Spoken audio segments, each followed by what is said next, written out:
हरिओम, ओम आनंदमय, ओम शांतिमय, ओम ज्ञानमय। आप सभी दर्शकों का हमारे चैनल पर स्वागत है। आज हम लोग बीएड थर्ड सेमेस्टर के अंतर्गत विवरण कौशल की घटक के विषय में अध्ययन करेंगे।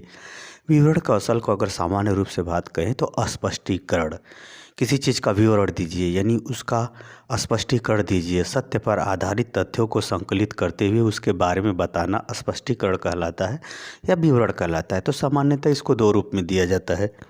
एक तो होता है व्याख्या के रूप में दीजिए यानी बोल के स्पष्टीकरण दीजिए। दूसरा होता है लिखित रूप में दीजिए यानी विवरण को बोल के भी बता सकते हैं और लिखित रूप में भी दे सकते हैं।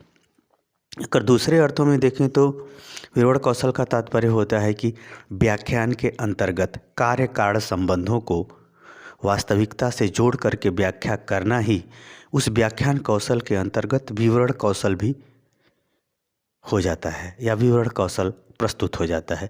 तो दूसरे शब्दों में कहें तो किसी चीज़ का या किसी व्यवहार का, किसी गतिविधि का उसके मौलिक तथ्यों पर आधारित स्पष्ट बातों को बताना, लिखना, समझाना ही क्या कहलाता है, विवरण कौशल कहलाता है। इसका अर्थ पिछले वीडियो में बताया जा चुका है। आप प्लेलिस्ट में जाइए, प्रेम से आराम से पढ़ के आइए।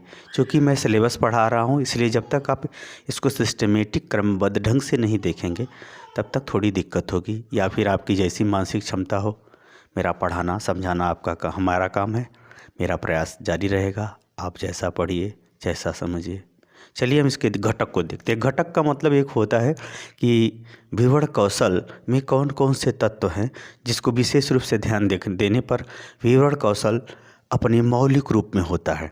कौशल क्रिया में कलात्मक गतिविधियों की निपुणता ही कौशल कहलाती है। क्रिया में कला का निपुण होना ही कौशल कहलाता है, उस क्रिया का कौशल कहलाता है। तो ये सब अर्थ बताए जा चुके हैं। प्लीज़ आप लोग जाइए प्लेलिस्ट में, वहाँ से पूरा डिटेल में हर पहलू को पढ़ते हुए यहाँ तक आइए, पढ़ने का तब आनंद आएगा। जैसे होता है विवरण कौशल। विवरण कौशल में इस बात का ध्यान रखना चाहिए कि कोई भी बात अगर हम विवरण दे रहे हैं तो उसके प्रति प्रस्तावना बनाएं।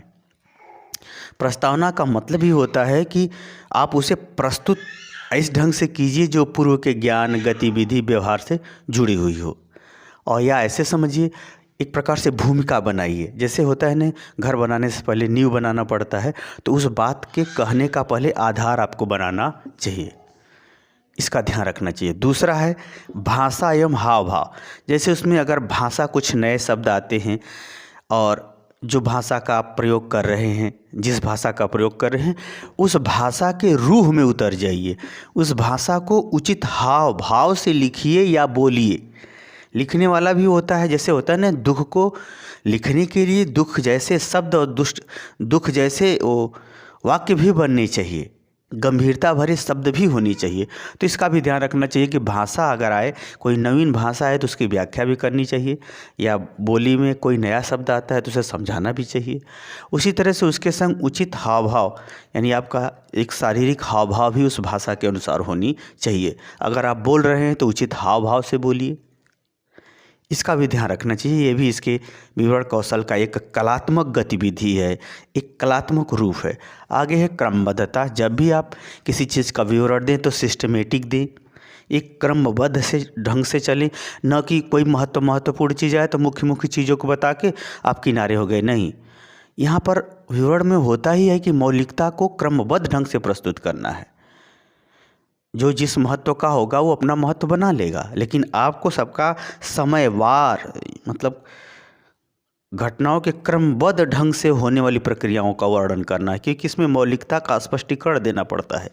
तो क्रमबद्ध सिस्टमेटिक ढंग से सारी बातों, विचारों को, क्रियाओं को, गतिविधियों को बताना चाहिए, लिखना चाहिए, समझाना चाहिए, बताना चाहिए, सब ध्यान रखना चाहिए। यदि आप व्याख्यान कौशल कर रहे हैं तो बोल के ही बताना पड़ेगा। यदि आप लिखित रूप में दे रहे हैं तो सिस्टमेटिक ढंग से लिख के देना पड़ेगा। अगला उदाहरण, यदि कोई ऐसी उसमें घटना या बात, विचार आ जाते हैं जिसको जो है सामान्य लोग या सामने वाले अधिगमकर्ता समझने में उनको दिक्कत होती है, या लिखित रूप में देने पर उनको जो है थोड़ा समझना कठिन होता है। कोई नई संस्कृति का कोई कंसेप्ट आ गया, या कोई नई अवधारणा आ गई, कोई नई विचार आ गई, या किसी नया अन्य कारकों का उसमें कार्य कारण संबंध मिलता है, तो वहाँ पर आप उदाहरण के साथ प्रस्तुत कर दें, ताकि जिसके सामने हम विवरण दे रहे हैं उसे वह आसानी से समझ सके कि आखिर में इस चीज़ के पीछे में क्या गतिविधि थी, किस रूप में थी। जो जैसे होता है कि अब हम कोई विदेशी घटना सुनाएंगे तो भारत में छात्रों को सांस्कृतिक परिवर्तन के कारण से उनको हम यहाँ का उदाहरण देना पड़ेगा। यही कारण है कि जो अपनी संस्कृति समाज के अनुसार ही मातृभाषा में शिक्षा देना पहले श्रेष्ठकर होता है, अच्छा होता है। बाद में फिर अन्य भाषा और अन्य संस्कृतियों के माध्यम से आप उसे जोड़ करके समझा सकते हैं।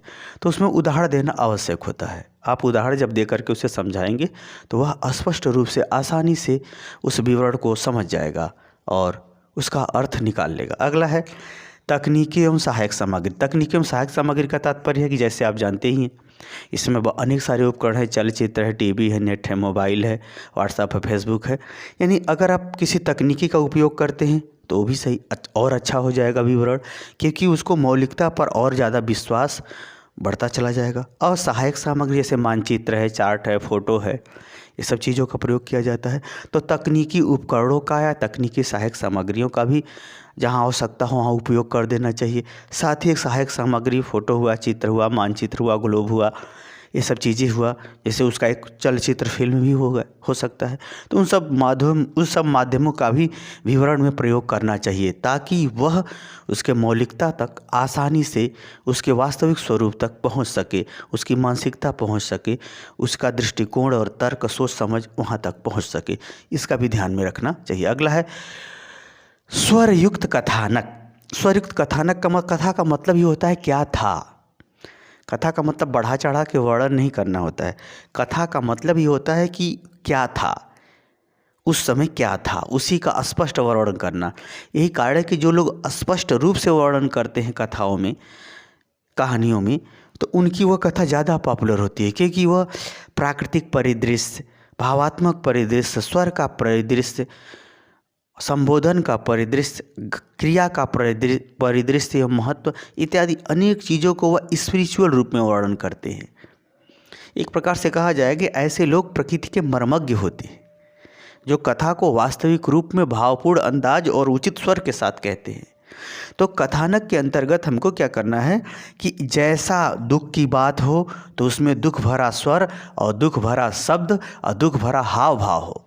यदि कोई दुर्घटना की बात हो तो दुर्घटना के उचित स्थिति के अनुसार उसका कथानक हो, उस दुर्घटना के कहने में दर्द हो या उसका उसी तरह से हाव भाव हो, उसी तरह से वीर रस है, श्रृंगार रस है, विभत्स रस है, भक्ति रस है, उसको उस ढंग से आप कथानक यानी उस बात को आप विवरण दें सस्वर, स्वभाषा और हाव भाव के अनुसार कि लगे कि जो कह रहा है वही सत्य है।